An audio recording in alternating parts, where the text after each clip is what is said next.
자, 오늘은 새로운 책을 들고 나왔습니다. 이것도 최근에 산 책인데, 마흔에 읽는 우화. 제가 마흔이다 보니까 마흔에 대한 책을 여러 가지 보다 보니까 이런 책을 접하게 되었습니다. 일이 힘들고 삶이 고민될 때 힘이 되는 인생지혜. 도다 도모히로? 일본 사람이 쓴 책. 인생의 이종표가 되는 우화. 불안한 현실과 막연한 미래 앞에 선 당신에게 삶의 중심을 잡아주는 위대한 가르침을 권한다. 버거움과 고민에서 나를 구원하는 우화들.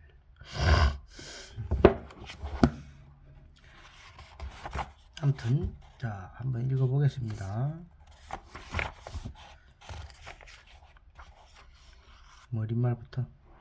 인생 이종표가 되어주는 우화. 심리학자 가와이 하야오는 이야기의 지혜에서 자연과학의 힘과 대조하며 이야기가 주는 힘에 대해 이렇게 말했다. 지금 이 세상에 나라는 사람이 존재하고 게다가 반드시 죽는다는 것은 참으로 불가사한 일이다. 우리는 타인의 죽음에 대해 자연과학적 측면에서 설명할 수 있을 것이다. 하지만 가족이나 자신의 죽음은 어떨까? 과연 자연과학적인 설명으로 수긍하고 받아들일 수 있을까? 인간의 삶과 죽음이라는 문제는 이성적 사고만으로 해결될 수 없다. 따라서 이야기는 비이성적일 수도 있고 비논리적일 수도 있다. 이야기에는 이런 불가사함을 주관적으로 이해하고 받아들이게 하는 힘이 있다. 그래서 인간에게는 이야기가 필요하다. 자신의 인생을 다른 무엇과도 바꿀 수 없는 인생으로 생각하며 살기 위해서다. 이 책은 77가지 이야기를 모아놓은 것인데 재미있을 것, 교훈이나 진리, 지혜가 담겼을 것, 간결할 것이라는 세 가지 키워드를 기준으로 이야기를 골랐다. 한마디로 재미있고 교훈적이며 짧은 이야기들이다. 여기에는 협의, 우화, 동물, 인간의 대화 행동을 이용해 사람들에게 알기 쉽게 교훈을 전달하는 허구뿐만 아니라 운유, 일화, 우스갯소리, 실험, 연구, 조사, 연구, 전래, 동화, 신화, 사고, 실험 등도 포함되어 있다. 일종의 가르침이 있는 짧은 이야기를 모은 책이라 생각하면 되겠다. 가르침의 내용을 살펴보면 이야기를 두 가지로 유형으로 나눌 수 있다. 하나는 교훈이 담긴 이야기로 예수나 부처님에 대한 일화가 전형적인 예다. 이런 부류의 이야기는 주인공이 의인화된 동물인가 인간인가 지어낸 이야기인가 실제로 있었던 이야기인가 자기 완결성을 갖추고 있어서 해석이 불필요한가 아니면 우화의 의미와 문맥에 의존함으로 설명이 필요한가와 같은 차이는 있지만 행복하게 사는 팁이나 통속적인 처세술을 알려주는 것들이다. 다른 하나는 이야기의 진리와 지혜가 담긴 유형으로 전래동화와 신화가 대표적이다.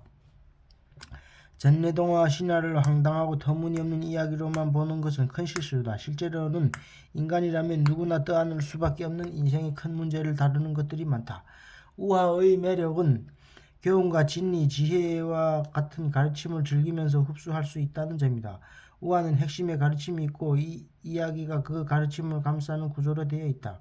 왜 이렇게 이중적인 구조를 하고 있을까? 가르침을 직접 설파하지 않고 이야기를 포장해 내밀면 어떤 효과가 있는 걸까? 첫째, 설교하는 냄새가 줄어든다.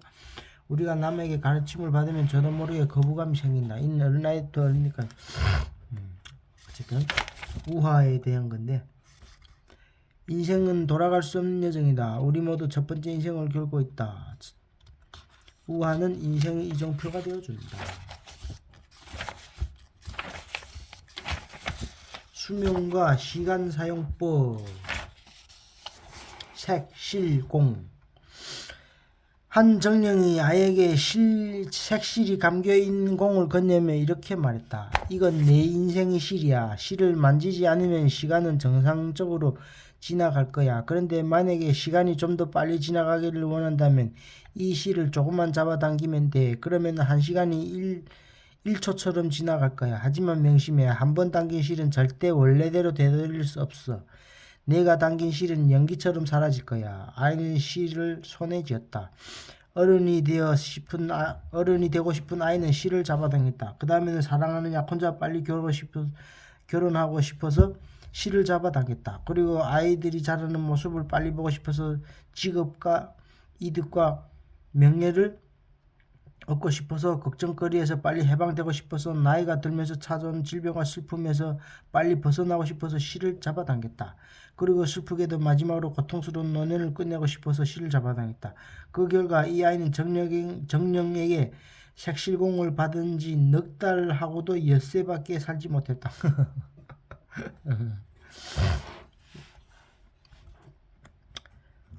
우리는 종종 하루의 끝이나 다음 주말을 고대하며 살아간다. 이렇게 미래를 고대하는 마음은 지금부터 그때까지 시간을 빨리 감게 하는 행위이며 자신이 수명을 단축하는 것이나 마찬가지다. 우리에게 낭비해진 시간은 절대 늘어나지 않고 줄어들기만 하는데 말이다. 예를 들어 우리는 월요일 아침에 이렇게 죽어온다. 한 주가 시작되었네. 토요일까지 앞으로 다시나 남아서 빨리 지나갔으면 좋겠다. 그런 마음으로 산다면 월요일부터 금요일까지 인생의 공백기가 되어 그만큼 인생이 짧아질 것이다. 우리는 어떤 때라도 지금이라는 시간을 소중히 여기면서 인생을 또박또박 살아가야 한다. 흰쥐와 검은쥐 이야기. 이야기는 한 남자가 황야에서 날뛰는 코끼리에게 쫓기는 것에서 시작한다. 코끼리를 피해 달아나던 남자는 정신없이 몸을 숨길 곳을 찾다가 때마침 우물을 발견한다. 남자는 우물 바닥을 향해 늘어진 나무 뿌리를 타고 우물 속으로 몸을 숨겼다. 하지만 안심한 것도 잠시일 뿐 붙잡은 나무 뿌리에서 무언가가 움직이고 있었다. 자세히 보니 흰쥐와 검은쥐 두 마리였다. 쥐들은 남자가 목숨을 걸고 매달린 나무 밑동을 번갈아 갈아먹기 시작했다. 한편으로 우물 사방에는 독사 4마리가 남자를 물어뜯으려 했다. 우물 밑바닥을 보니 독을 뿜는 용이 입을 쩍 벌리고 남자가 떨어지기를 기다렸다. 남자는 겁에 질려 덜덜 떨었다. 그 절체절명의 순간 남자의 입에 달콤한 꿀 5방울이 떨어졌다. 남자가 붙잡고 있던 나무에는 벌집이 있었고 거기에 꿀이 흘러내린 것이다. 절망적인 상황에서도 남자는 달콤한 꿀이 주는 기쁨에 취해 목숨이 위태롭다는 사실을 잊었다. 그리고 더 많은 달콤한 꿀을 찾아 금방이라도 끊어질 것 같은 나무 뿌리를 흔들기 시작했다. 그러자 벌 한 마리가 벌집에서 나와 남자를 쏘았다. 그 후 황야에 불이 나더니 붙잡고 있던 나무를 태우기 시작했다.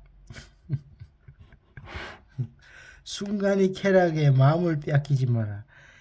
이 이야기를 이해하려면 먼저 여기 등장하는 생물과 사물이 무엇을 비유하는지 알아야 한다.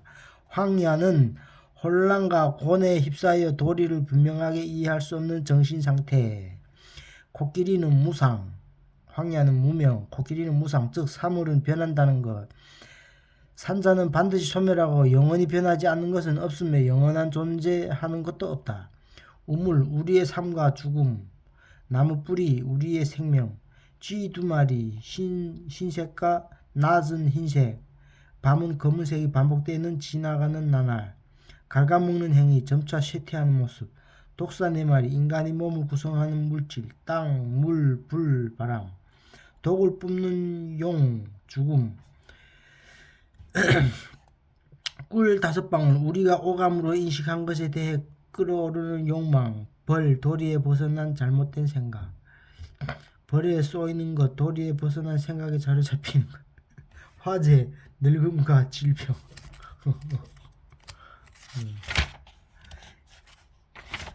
이런 점을 이해한 후에 이 이야기가 무엇을 뜻하는지 정리해보자. 혼란과 고뇌의 세상에 사는 우리는 사물이 변화한다는 현실에 쫓긴다. 죽음은 입을 쩍 벌리고 우리를 기다리고 있으며 하루하루 지나는 날들 속에서 우리 생명은 점점 짧아진다. 그런 절체절명 상황에서도 우리 인간은 그 사실을 알아차리지 못하고 눈앞의 욕망과 탐하느라 여념이 없다. 그러나 어떤 인간이라도 결국 마지막 한 입으로 낮이나 밤에 죽음을 맞이하게 된다. 우리는 예의 없이 죽음에 직면하고 시간은 그 죽음을 향해 째깍째깍 다가간다.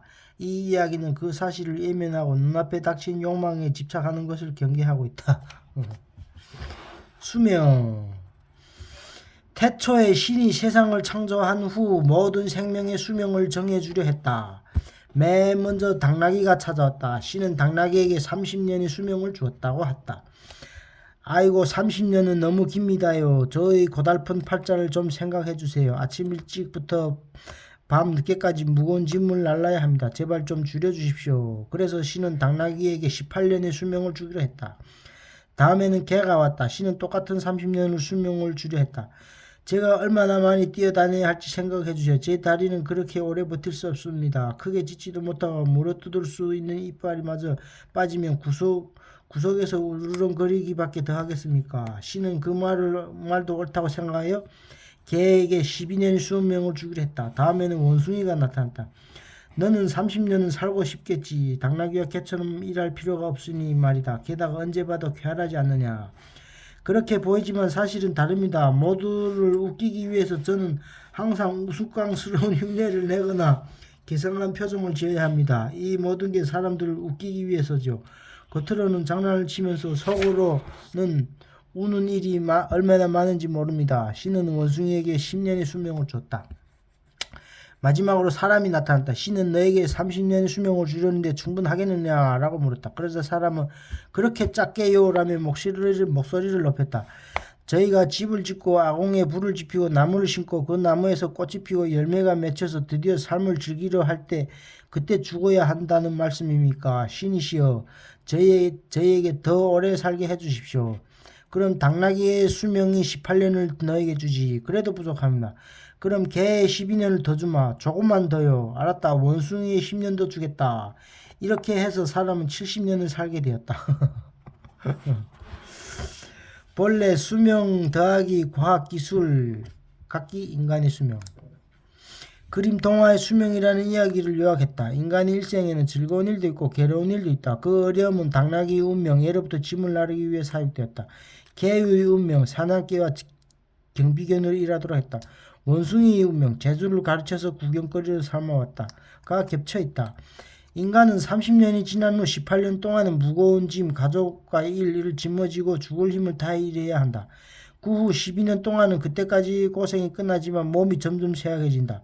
마지막으로 10년은 점점 머리가 든든해져서 바보 같은 짓을 하며 모두의 웃음거리가 되어 살았다.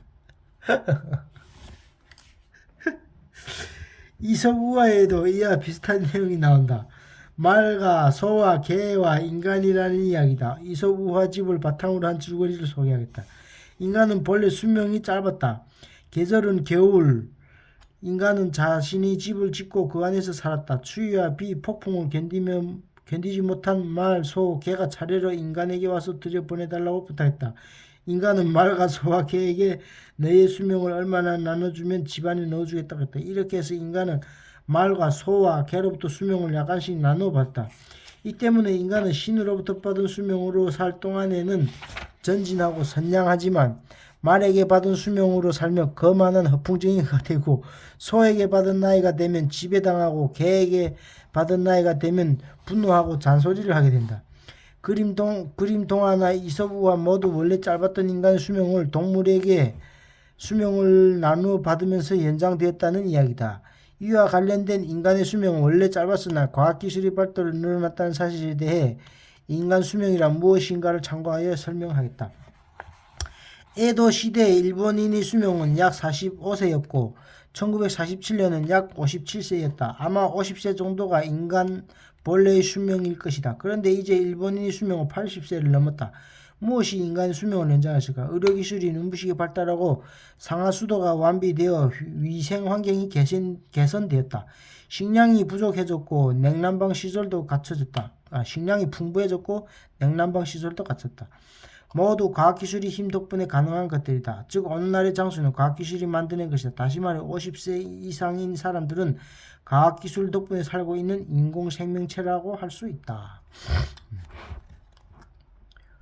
재밌네. 오늘은 여기까지.